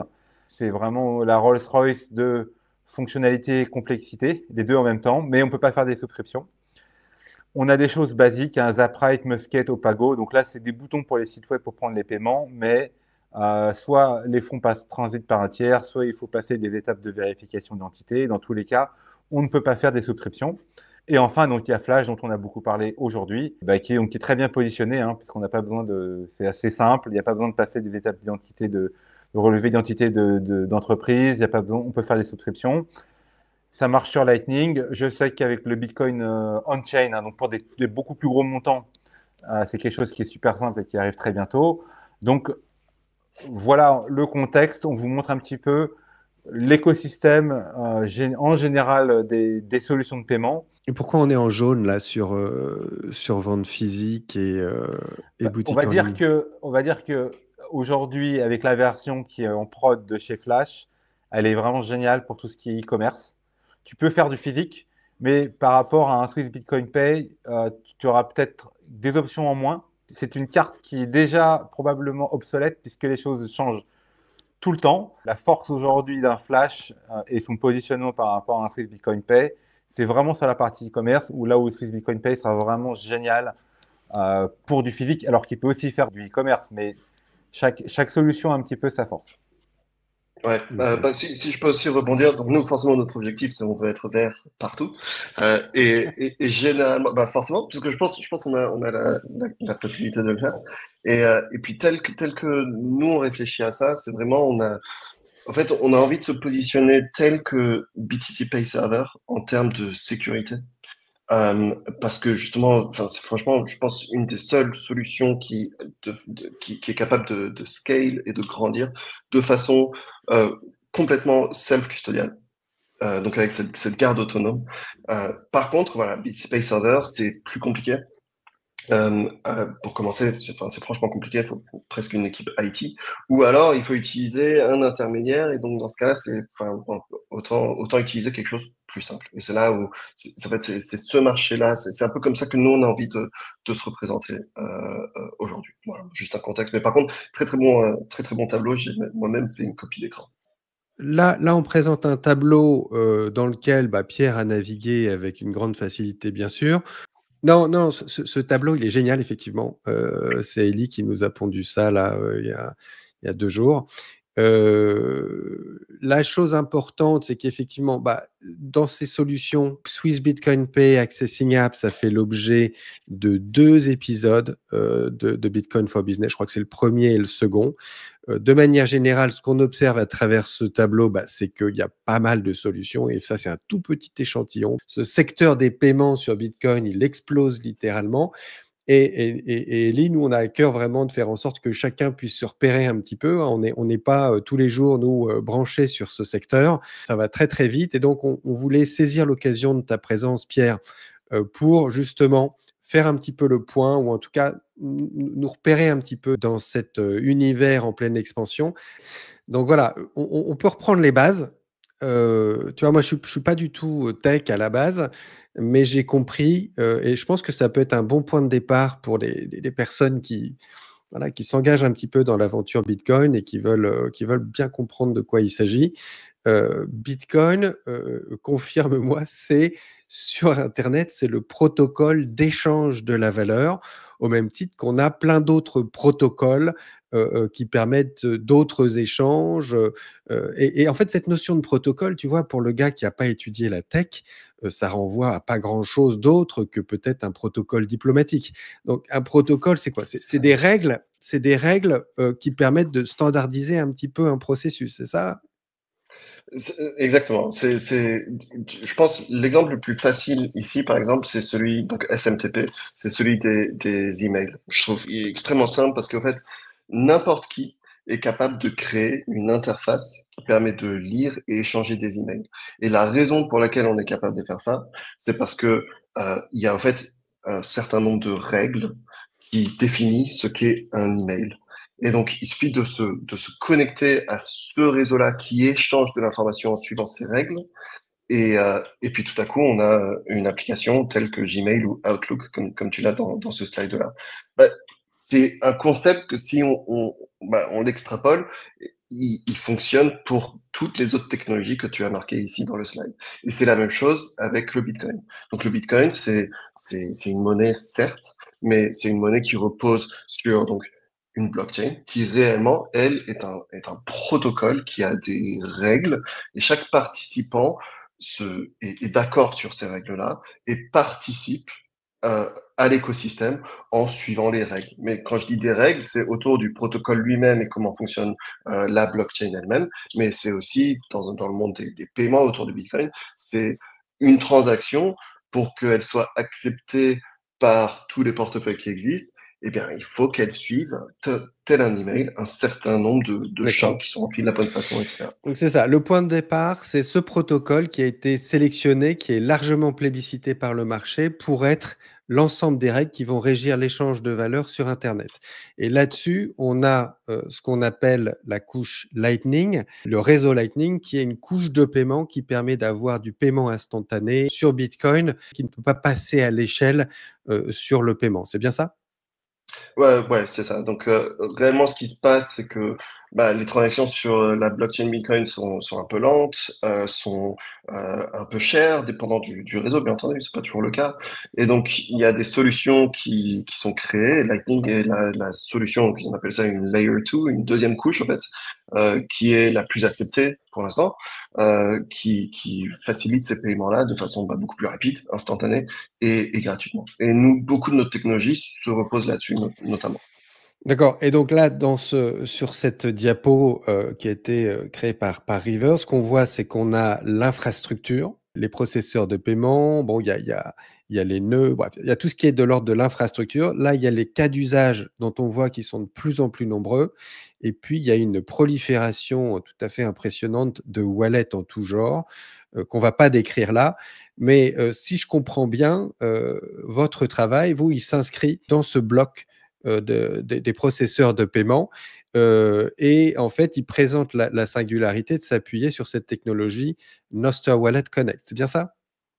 Exactement, c'est ça. Et réellement, ouais, donc Nostr Wallet Connect, c'est le cas d'usage que nous on a, mais c'est vraiment parce que c'est une technologie qui, en reprenant juste le slide précédent, tous les use cases qu'il y avait dedans, les wallets, etc., eh ben, on le voit, hein, il y a de plus en plus de projets, de plus en plus de wallets qui sont connectés à Nostr Wallet Connect. Et la raison, c'est tout simplement que c'est une façon plus efficace qui permet des nouveaux use cases qui jusqu'à présent n'étaient pas possibles. Jusqu'à présent, si quelqu'un voulait construire une application qui permet d'accepter des paiements en Bitcoin, et ben généralement, la première étape, c'était créer un wallet. Et il fallait avoir son wallet pour être capable de créer son use case. Et bien maintenant, ça change. Maintenant, moi, je suis capable de créer mon use case et je me repose complètement sur wallets qui sont déjà existants, qui sont déjà sur le marché, mais je suis capable tout simplement de permettre mes utilisateurs de connecter leur wallet à mon application. Donc, je pense le nombre d'applications et de use cases qu'on va voir qui utilisent le réseau Lightning, je pense avec la popularité qui continue de grandir de nos Nostr Wallet Connect, eh ben, je pense, enfin, on va avoir une prolifération gigantesque. Et il y a, enfin, dans cette liste-là, par exemple, il y en a, je sais, il est là. Donc, il y a une section, c'est des jeux. On voit la games. Et on a un, c'est Zappy Bird. Enfin, c'est le genre de use case. Je sais pas si vous connaissez Flappy Bird, ça vous dit un truc? C'était un des jeux les Ouais, plus populaires ouais, il y ouais, a, ouais, je sais pas, ouais. 10 ans, 15 ans. Ouais. Et bien, là, c'est quelqu'un qui a refait ce jeu-là. Et donc, il faut appuyer sur voilà, le bouton espace sur notre Un petit clavier. coup d'aile, un petit battement d'aile. Exactement, un petit battement d'aile. Et ben là, en fait, la façon dont ça fonctionne, c'est je connecte mon wallet à l'application Zappy Bird. Et à chaque fois que j'appuie sur le bouton, il y a une transaction de 1 Satoshi. Ouais, c'est Bon, ça. pour les gens qui savent pas, 1 Satoshi, je sais même pas quelle est la valeur d'un Infinitésimal, ouais. Satoshi, mais bon. 0,001 centime, ouais. Je pense que l'inverse devrait être devrait être le cas où je suis payé moi-même en tant que joueur. Bon, bref, voilà, ça, c'est des choses à voir. Mais le use case est quand même sacrément incroyable, je trouve. Et donc, en fait, Jacques, pour rebondir par rapport à ce qu'on vient de parler, on a présenté Bitcoin comme un protocole. On a présenté Lightning comme un protocole. Nostr Wallet est un protocole qui est en fait une sorte de début. Alors, on va pouvoir débattre ou pas. Est-ce que c'est une layer 3? J'en sais rien. Il y en a beaucoup qui sont encore dubitatifs sur la valeur de Nostr sur le long terme, etc. Mais là, de manière très pragmatique, on a un protocole qui est super efficace. Comme il est construit sur les autres protocoles, il leur donne de la valeur. Et comme il repose sur ces protocoles, lui, il prend de la valeur. Et en fait, on a une sorte d'efficience qui arrive. Tous ceux qui vont développer dessus, ils vont développer sur quelque chose qui a beaucoup de... Donc un écosystème qui est quand même en voie de développement. Ce qui serait intéressant, c'est de revoir l'état de la carte dans 2 ans. Si effectivement le nom d'entreprise a triplé ou quadruplé, ça viendrait cimenter en fait le fait que ce choix technique est probablement un très bon choix technique. Aujourd'hui, c'est encore un petit peu tôt. Il y a effectivement beaucoup de choses qui sont super intéressantes qui sont faites, mais clairement la force des protocoles, c'est de pouvoir en fait faire gagner du temps et de l'argent à tout le monde et de reposer sur les autres protocoles. Et si Lightning devient meilleur, eh bien Nostr Wallet n'est pas impacté, ou même impacté plutôt positivement, etc., etc. Et en fait, là, quand je vois les wallets Nostr Wallet Connect, je vois aussi des choses comme Cashew. Et ça me fait penser, alors peut-être que c'est pas approprié, mais dites-moi si je me trompe. Non seulement on a un progrès assez significatif, c'est-à-dire qu'on passe vraiment d'une nouvelle ère en termes de technologies de paiement, et en même temps, dans un même temps, on a aussi cette qualité de confidentialité et donc de résistance à la censure et de résilience avec ces protocoles tels que Nostr, qui fait qu'on attaque finalement sur l'angle techno, sur l'angle use case, on fait des choses nouvelles que les acteurs économiques vont être incités à utiliser. Hein, et en même temps, si tu prends ça, tu as aussi le côté résilient, confidentiel, qu'on est nombreux à vouloir préserver ou retrouver dans l'économie numérique, quoi. En plus de tout ce que tu viens de dire, il y a quelque chose de super important, c'est que Nostr, c'est un layer social. Ça permet aux gens de se retrouver. Ça permet de découvrir qu'il y a un magasin, de découvrir quelqu'un, de savoir comment le payer ou lui envoyer une facture. Donc, il y a tout ce que tu viens de dire, mais il y a surtout les prémices d'une intégration d'un layer social qui est décentralisé. Ça peut changer beaucoup de choses. Donc, quelque chose qui est intéressant justement avec cette partie sociale de Nostr, nous, tel qu'on s'en sert aujourd'hui, donc forcément, Nostr, c'est au centre de ce que fait Flash, mais sans que l'utilisateur il ne s'en rende compte. Donc aujourd'hui, tel qu'on en parle dans ce monde-là, c'est si on pense à un client Nostr, ça va être ceux qui sont dans la catégorie social media ici du slide que tu présentes, par exemple Primal. Et donc, en tant qu'utilisateur, j'ai une interface qui ressemble à Twitter. Ouais, d'accord. J'ai un identifiant. Et cet identifiant-là, bon, c'est des codes, enfin bref, un truc un peu Le compliqué, NSEC, là. mais exactement. Cet identifiant-là, tu peux t'en servir pour te connecter à Flash aussi. Et donc, on partage la même solution de gestion d'utilisateur parce que les deux, on est construit sur Nostr. Donc, je peux, tel que moi j'avais, quand je partage mon écran de l'interface Flash où il y avait Pierre Corbin et ma photo de profil, et ben moi, avec ce même compte, je peux juste me connecter à n'importe quelle autre de ces applications-là et j'aurai la même photo de profil et le même nom utilisateur. Ouais. Donc ça, c'est une des façons dont on s'en sert à Flash, parce que je pense qu'il est extrêmement intéressant. Parce qu'en fait, on partage le login entre ces applications-là. Des applications qui se font confiance, on est capable de se transférer des utilisateurs sans les forcer à se reconnecter parce qu'on partage le même système de gestion d'utilisateur. Nous, on utilise quand même Nostr comme gestion d'utilisateur. Donc dans ce cas-là, on va créer des nouvelles clés pour cet utilisateur-là et on les garde chez nous, on les chiffre, etc. Mais si un utilisateur se connecte à Flash en utilisant déjà sa clé privée de Nostr, nous, on la sauvegarde nulle part. Nous, le seul truc qui nous intéresse, c'est la clé publique. Il faut juste qu'on soit capable de confirmer que cet utilisateur détient la clé publique. Donc pour nos souscriptions, un utilisateur peut se souscrire à une de nos souscriptions en utilisant soit un mail, soit un identifiant Noster, dépendant au fait de ce qu'a choisi le créateur de la souscription. Et donc pour confirmer le fait qu'on détient bien l'adresse mail, et ben en fait on envoie un mail avec un code et après il faut rentrer le code. Et ben on fait la même chose avec Noster où c'est tu mets juste ta clé publique, donc ça c'est l'information que tu peux partager. Et après nous on envoie un message dans Noster avec un code et tu peux le rentrer. Et ça on a envie de le rajouter aussi au login de notre application, histoire de vraiment en fait séparer. Et puis, même chose pour le mot de passe du compte. En fait, non, tout ce qu'il faut, c'est que tu sois capable de prouver que oui, tu as accès à l'adresse mail. Et donc, c'est juste un code à faire. Aujourd'hui, pour créer un compte Flash, si je veux vendre demain un truc en ligne, je n'ai pas besoin d'avoir un compte Noster ou quoi que ce soit. Donc, ce n'est pas une complexité. Pour ceux qui nous écoutent, vous allez sur paywithflash.com, vous créez votre compte et voilà, la partie Noster, gestion de votre identité, elle est complètement abstraite. C'est simplement que Pierre et son équipe sont plus malins que les autres. Ils utilisent en fait quelque chose qui existe déjà pour ne pas avoir à créer leur propre système de gestion d'identité avec tous les risques et les complexités. Mais exactement, c'est exactement ça la raison. Et pour faire partie plus facilement de tout cet écosystème-là. Et justement, donc Jacques, tu as relevé le point que dans la liste des wallets, il y avait par exemple Cashew.me. Et donc, en fait, il y a d'autres solutions de paiement que Lightning dans Noster Wallet Connect aujourd'hui, et ça va se développer d'autant plus. Et je vais donner un use case tel que nous, on l'a chez Flash. Et j'en ai parlé brièvement. Et donc, une fois de plus, Noster Wallet Connect, c'est une connexion qui permet à un développeur d'avoir accès à certaines fonctionnalités du wallet. Et donc, nous, notre wallet, il est créé sur le réseau Liquid, mais il interagit avec le réseau Lightning à travers ces swaps-là. Et donc, les méthodes donc ces fonctionnalités qui sont mises à disposition des développeurs à travers le wallet Flash, c'est les méthodes qui sont Lightning, mais c'est aussi les méthodes qui sont Liquid. Donc, ces méthodes-là, c'est juste qui permet de faire une demande de paiement ou faire un paiement, disons, restons sur ces exemples-là. Et donc, nous, en fait, ce qu'on est capable de faire aujourd'hui, c'est pour ce qui sont les interactions de paiement dans le back-end, n'est-ce pas? Donc, pas celles où tu vois un code QR, mais celles qui sont la commission ou les paiements souscription. Et ben, en fait, nous, on sait quelle connexion Noster Wallet Connect, donc quel portefeuille est en train d'essayer de payer quel portefeuille.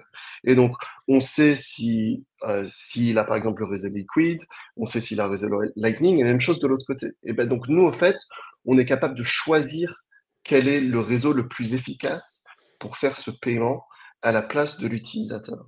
Et donc, si il est moins cher de faire un paiement en liquide que de le faire en Lightning, et ben on va le faire. Et on va rajouter aussi des paiements on-chain. Donc des utilisateurs vont être capables de se payer directement, y compris sur la blockchain, mais c'est nous qui allons choisir quel est en fait le meilleur réseau de paiement entre eux. Et si on réfléchit à plus grande échelle encore sur le futur de ce que je pense peut être le réseau de Noster Wallet Connect, et ben en fait c'est un monde dans lequel moi, je serais capable de te payer toi, Ellie, ou toi, Jacques, sans même réfléchir au réseau que je suis en train d'utiliser pour. C'est vraiment juste, tu as envie de recevoir du Bitcoin, et ben, je t'envoie du Bitcoin. Comment est-ce qu'il est envoyé? Ben, en fait, on s'en fout. Parce que le seul truc qui compte, c'est que toi, tu reçoives le Bitcoin. Et cette gestion de paiement peut être faite uniquement grâce à Noster Wallet Connect d'un point de vue complètement interopérable entre les wallets. Parce que moi, je suis capable de savoir quelle méthode et quel réseau ton wallet a sans savoir quel est ton wallet. Et ça, je pense, en termes d'interopérabilité, il n'y a pas mieux. Et donc, c'est pour ça que je pense aussi, le potentiel pour que cet écosystème-là grandisse est gigantesque, c'est une vraie révolution dans le monde des paiements. Et c'est open source, n'importe quel autre réseau de paiement peut le rejoindre. Mastercard pourrait en faire partie s'il voulait. C'est fou. Ouais, c'est extra. Et à ce propos, est-ce que tu as des interactions, toi, avec justement tout ce qui est du secteur des processeurs de paiement ou mainstream, je dirais, et quel est leur niveau de maturité ou en tout cas de curiosité, d'intérêt pour ce qui est en train de se passer là? Donc, eux tels qu'ils le voient, et c'est avec des conversations que j'ai eues des personnes, des execs de Mastercard par exemple, eux ils le voient juste comme un monde dans lequel ils sont capables de récupérer plus de commissions. Ouais. Mais ils n'ont pas envie de changer leur modèle de fonctionnement. Ce que je veux dire par là, Et c'est bon, c'est classique, hein, c'est pas quelque chose qui est étonnant. Mais c'est le fait que si on prend même une boîte comme Stripe, eux, ils viennent de, donc ils ont racheté récemment là, une boîte de paiement crypto. Et ils ont racheté une boîte de paiement crypto qui est assez grosse, et bon, tant mieux pour eux. Sauf que c'est tout dans le contexte de custody. Donc, ils ne changent pas leur approche à leurs revenus, à comment ils gèrent l'argent des utilisateurs. Tout ça, ça change pas. C'est quand même eux qui sont payés. Et ensuite, quelqu'un est capable de sortir cet argent de leur compte. Et c'est là, en fait, et c'est très intéressant. Et je pense que ça met du temps, hein. Et puis même nous, donc nous, c'est vraiment ce qu'on est en train de résoudre, c'est permettre toutes ces interactions de paiement en détenant son propre argent. Mais le problème, c'est que à des sphères plus hautes de gestion d'argent et de paiement, le concept de custody, en fait, Hmm. ils y réfléchissent même pas parce que il est tellement normal que ce soit des fonds, que ce soit des biens que je détiens, en fait, ils soient détenus par quelqu'un d'autre.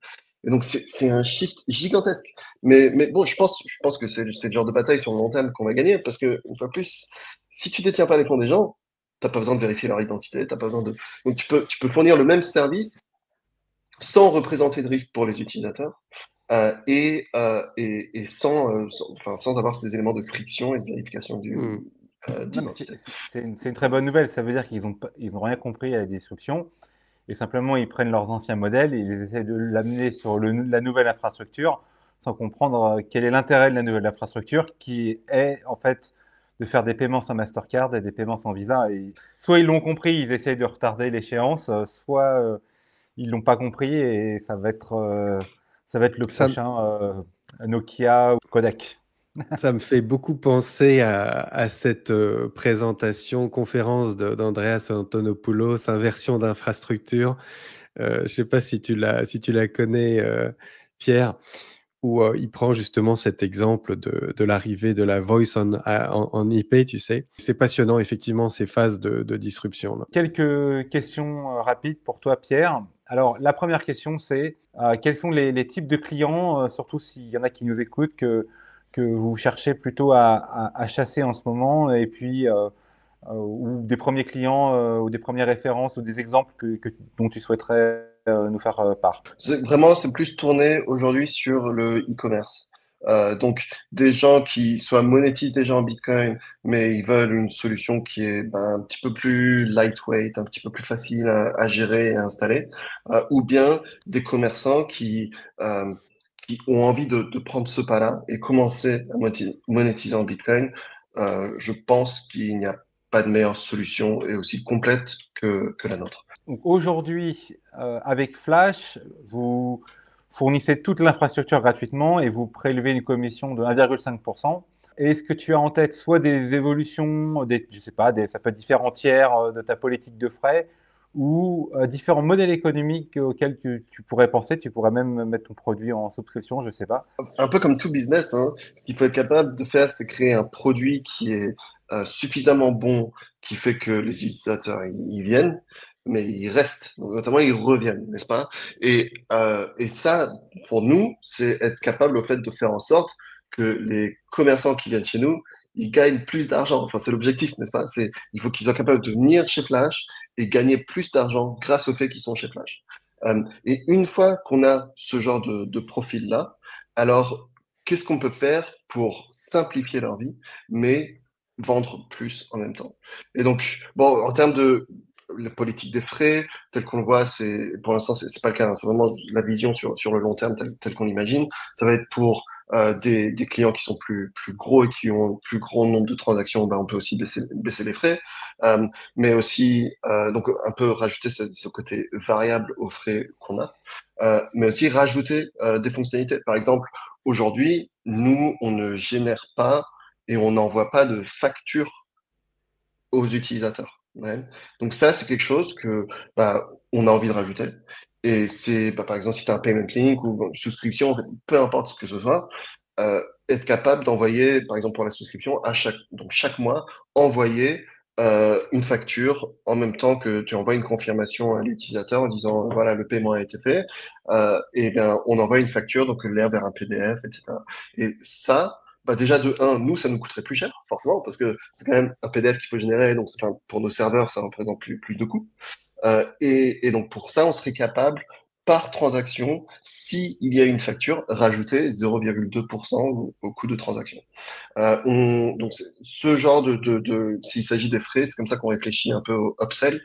Mais par contre aussi, en termes de généralement un modèle économique plus large, on imagine aussi le rajout de souscriptions chez Flash pour différentes choses. Donc par exemple, on voudrait être capable euh, d'avoir une meilleure interaction avec un certain wallet. Donc nous, notre wallet, je pense qu'il est très bien. Il est très bien pour commencer. Mais voilà, c'est un wallet sur le mobile, quoi. Donc il y a peu de chefs de grandes entreprises qui vont utiliser ça. Pour commencer, c'est top. Mais ça vient avec des limitations. Et donc, nous, ce qu'on peut faire, c'est donner un autre wallet pour lequel, là, il faut payer de façon mensuelle. Des outils en plus pour lesquels il faut payer de façon mensuelle. Donc ça, pour les marchands. Mais on a aussi toute une stratégie qu'on va développer pour des utilisateurs consumers, tout simplement, des gens normaux. Parce que on a envie que notre wallet, déjà, je pense, en termes d'interface utilisateur, enfin, c'est un des top wallets sur le marché. En termes de facilité d'utilisation aussi, on a envie, en fait, de rajouter des solutions pour eux directement. Et là-dedans, ça peut être leur donner accès à des cartes NFC de paiement, enfin ce genre de choses-là, des produits pour lesquels on serait aussi capable de leur vendre des solutions en plus. Donc le wallet de base resterait complètement gratuit tel qu'il est aujourd'hui, mais on peut leur vendre des services en plus si ça make sense. Voilà. Et je crois aussi qu'on avait évoqué en termes de frais, la possibilité de partager les frais, parce que l'intérêt, on peut faire des paiements un vers plusieurs. Encore une fois, Ouais. quelque chose qu'on ne peut pas faire dans le fiat. Parfois, dans un système de mise en relation où il y a des commissions qui sont prises, la commission elle-même pourrait aller vers différentes personnes, notamment celui qui met en relation, celui qui fait l'infrastructure. D'ailleurs, dans la démonstration que j'ai vue, quand j'étais dans les options du compte, il y avait une section, c'était le lien referral link. Et donc ça, en fait, c'est un système qu'on a créé qui est, je pense, très très intéressant et on a envie d'être capable d'utiliser à plus grande échelle. C'est si on a et on travaille avec différents consultants avec ça. Donc un consultant a un client et il doit gérer pour ce client-là la mise en place d'un store ou d'un site, enfin voilà, et accepter des paiements en Bitcoin. Donc il utilise Flash pour ça. Et donc, en fait, il va créer un compte pour son client en utilisant son lien de référal. Et ce qui fait que à chaque fois que le marchand reçoit un paiement dans son wallet, nous, on envoie la commission vers le wallet Flash. Mais en fait, ce qu'on fait, c'est on fait deux paiements. Et il y a 30% qui va vers la personne qui a fait donc le référal et le reste va à Flash. Et donc, ouais, donc c'est des split paiements instantanés, tout le monde est payé en même temps. Question rapide, donc on a parlé de Nostr Wallet Connect. Est-ce qu'il y a d'autres protocoles que tu vois qui pourraient soit faire la même chose ou apporter des nouvelles choses? Il y a des choses sur le radar? Non, pas vraiment. Je pense, si je vois quelque chose, c'est plutôt des technologies qui pourraient rejoindre Nostr Wallet Connect. Donc des technologies de paiement, mais qui sont encore très niches, hein, mais je sais pas si vous connaissez Arc.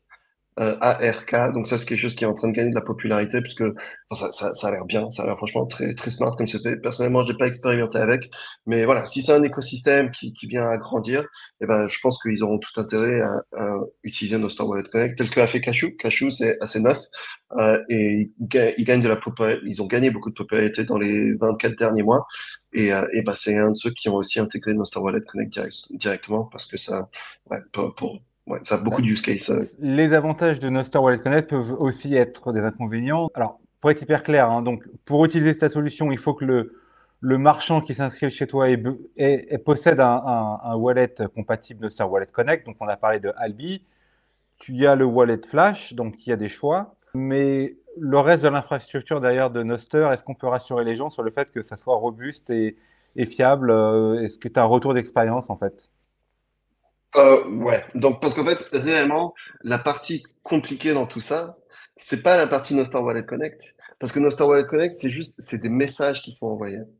Et donc de ce point de vue-là, ouais, c'est extrêmement simple. Et puis, donc forcément, il faut que le wallet soit connecté un relay Nostr, la partie infrastructure du réseau Nostr. Je n'ai pas envie de trop rentrer dans les détails, mais c'est aussi extrêmement simple, extrêmement léger comme infrastructure à avoir.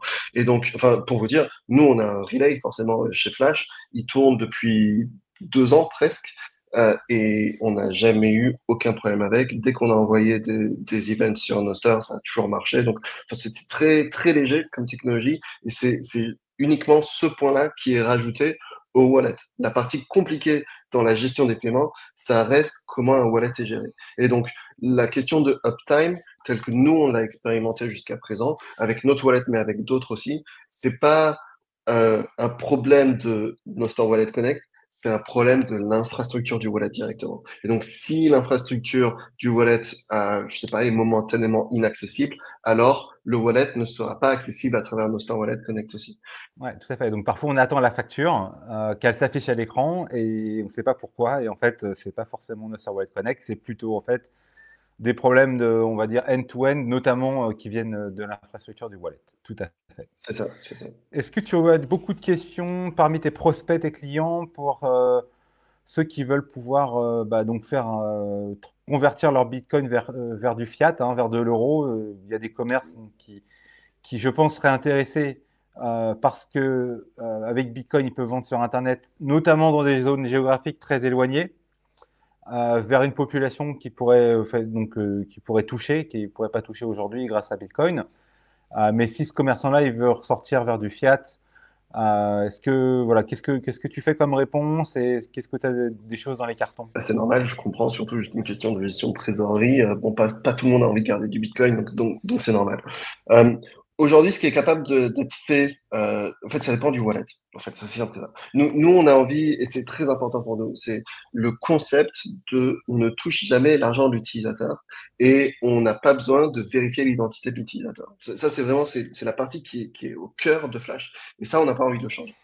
Ce qu'on a envie de faire, par contre, c'est il y a 2 niveaux d'intégration pour être capable de sortir vers du fiat facilement tel qu'on le voit. Premièrement, c'est à travers donc des partenaires vers qui on est capable de rediriger nos utilisateurs. Donc, dépendant de du pays où ils sont, leur géographie, etc. Et puis, il y a différents types de partenaires aussi là-dedans. Et on travaille, donc on a envie de lancer ça avec plusieurs partenaires. Il y en a qui permettent, par exemple, ils ont un wallet qui permet de faire automatiquement, si moi je reçois du Bitcoin, ça le convertit automatiquement en fiat. Alors, nous, on travaille avec ces wallets-là pour qu'ils intègrent Nostr Wallet Connect. Parce que le moment où ils intègrent Nostr Wallet Connect, alors quelqu'un est capable de monétiser directement dans ce wallet-là. Donc, ils n'ont pas besoin de passer par le wallet Flash, ce que je trouve est incroyable. Surtout que nous, une fois de plus, notre wallet, il est gratuit, donc on ne se fait pas d'argent dessus. Nous, de toute façon, là où notre business, c'est sur nos outils business. Donc ça, c'est une première chose qu'on est en train d'essayer de débloquer. Mais forcément, bon, ça demande quand même du temps. Toutes les autres entreprises, les wallets, etc., ils ont tous leur propre roadmap avec leur backlog et leurs choses qu'ils ont envie de mettre en place, n'est-ce pas? Donc forcément, faut que ça rentre en priorité. Numéro 2, c'est permettre en fait un utilisateur d'avoir un compte chez une plateforme de ça, un échange, où il a une adresse Bitcoin, et puis en fait, il est capable de connecter son wallet Flash avec cette adresse Bitcoin-là, et puis tout simplement avoir un bouton qui lui permet de genre withdraw, donc retirer les fonds vers cette adresse-là, et de là-bas, il est capable de vendre ça comme il veut. On a même envie de le faire de telle sorte à ce qu'il soit capable de mettre une fréquence ou une limite. Parce qu'une fois de plus, on peut automatiser des paiements. Donc on est capable de voir combien est-ce que le wallet a et on peut automatiser l'envoi du paiement pour l'utilisateur. Et numéro 3, là, on est en train de voir, donc avec un nouveau partenaire, il s'appelle Banksa, on est en train de voir avec eux comment est-ce qu'on serait capable de permettre dans le wallet Flash de directement monétiser et avoir le Bitcoin automatiquement converti en fiat. Maintenant, voilà, la difficulté avec ça, c'est que nous, on a envie en fait, de ne jamais avoir besoin de faire le KYC, c'est ce que je disais au début. Donc, il faut être capable de trouver le partenaire qui nous permet, nous, de rajouter ça dans Flash, mais que ça redirige l'utilisateur et qu'il se fasse le KYC, en fait, que ce soit complètement optionnel. Ouais, c'est ça, ouais. Ouais. Et autre chose qu'on est en train de faire, donc là, c'est pas vraiment du fiat, mais donc normalement, le mois prochain, on va rajouter USDT aussi, donc utilisateurs sont capables d'être payés et de payer en USDT directement. Bon, c'est un peu entre deux, disons, mais ça, c'est pas du fiat. Très bien. Maintenant, je vais poser la question difficile. Dans un monde où l'individu est souverain et il vit en responsabilité, et grâce à ta solution, personne ne contrôle les fonds, mais alors comment ça marche dans ce monde-là si un client dit eh ben non, je voudrais que tu me renvoies mon argent, toi je te renvoie ton produit, si on a des disputes, etc. Comment ça se passe? Pour l'instant, la réponse honnête, c'est ça se passe pas. D'accord? Parce qu'une fois de plus, c'est des paiements pair à pair. Enfin, nous, on n'est pas impliqués dans cette transaction-là. Donc, Donc il faut nous-mêmes, être on n'a majeur. pas de responsabilité. Pardon? Voilà, il faut vivre en responsabilité. On est majeur, on est vacciné, et quand on fait un paiement pair à pair, eh ben, ça, tout ce que Bah, ça implique, forcément. ouais, c'est ça. Mais je pense que pour l'instant, forcément, nous, on est capable de se reposer là-dessus parce que réellement, tout ce qui est justement chargeback, dispute, etc., pour beaucoup de business, c'est quelque chose qui vient avec automatiquement. Et d'ailleurs, c'est une des raisons pour lesquelles souvent les frais sont plus élevés dans le monde fiat, c'est parce que tout ça est pris en compte là-dedans.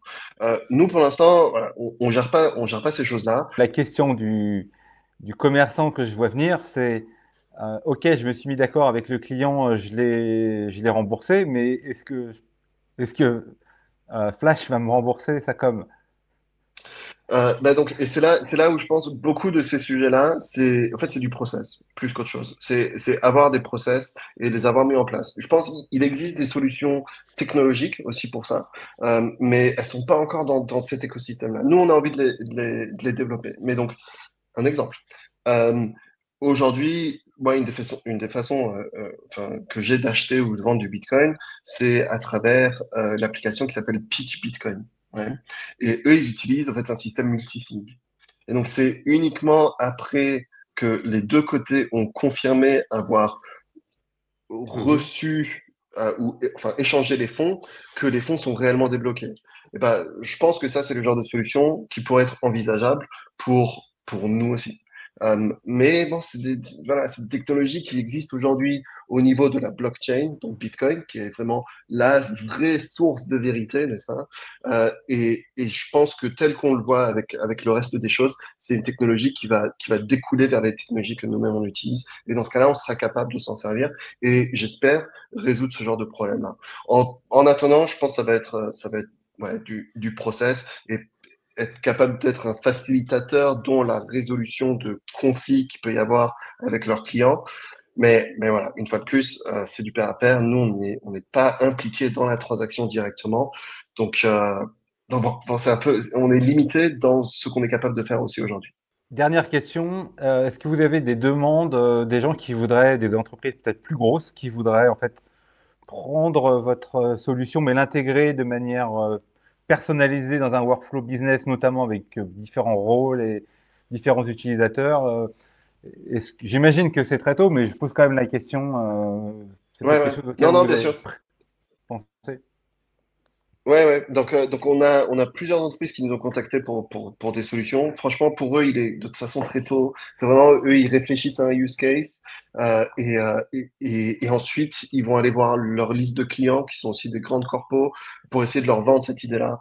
Donc un exemple qui était assez simple, c'était euh, une entreprise qui pour leurs clients, et donc là on parle un peu toutes les grandes fortunes, enfin toutes les boîtes de Fortune 500 aux États-Unis. euh, qui envoient des factures en papier par la poste à leurs clients tous les mois pour, je sais pas, par exemple, une facture de téléphone ou quoi que ce soit. Et ben, comment est-ce qu'ils seraient capables de rajouter un code QR qui, en fait, eux permettrait dans la facture papier de dire bah, paye en suivant ce lien-là ou bien paye en Bitcoin en scannant ce code QR-là. Et ça redirigerait vers le payment link tel que je l'ai montré tout à l'heure. Donc, ce genre de process-là. Ou un qui est assez populaire et qui est assez intéressant d'ailleurs, c'est comment être capable de faire des paiements. euh, comment expliquer ça? Une sorte de reward. Moi, par exemple, j'ai un client qui vient chez moi, j'ai envie d'être capable de lui donner de l'argent, mais il est compliqué de juste faire un paiement de cette façon-là. Il est plus facile de gérer ça en paiement pair à pair en Bitcoin. Donc, est-ce que c'est quelque chose qu'on est capable de faire pour ça, c'est souvent des use cases du type il y a une conférence à tel endroit et donc il y a un commerçant qui a envie d'organiser un événement et ramener des gens de la conférence qui aura lieu. Donc, il sait que c'est des gens qui vont avoir du Bitcoin et donc essayer de faire une sorte de cashback directement pour ces clients-là qui payent chez eux. Bah, très bien, merci. Ouais, merci beaucoup, Pierre. Écoute, moi, je vais de toute évidence tester votre solution là. Je vais essayer de me simuler un store avec de la merch BTC Touchpoint. Ça va beaucoup m'amuser. Je vais tenter aussi les paywalls. Cette présentation a été très riche, passionnante et ça me donne très envie d'expérimenter. Très bien. Non, je suis content de moi être capable d'expliquer les choses. Forcément, on a Eli aussi qui est très fort et qui a bien compris cette technologie-là. Donc ça aide aussi très bien pour tout expliquer, tout comprendre. Mais merci en tout cas de m'avoir eu. Moi, c'était un plaisir de participer à ça et de partager un peu mes connaissances. Ouais, parfait. Merci à toi, Eli, de nous avoir Merci. guidés dans les méandres et à très bientôt. Ciao. Merci.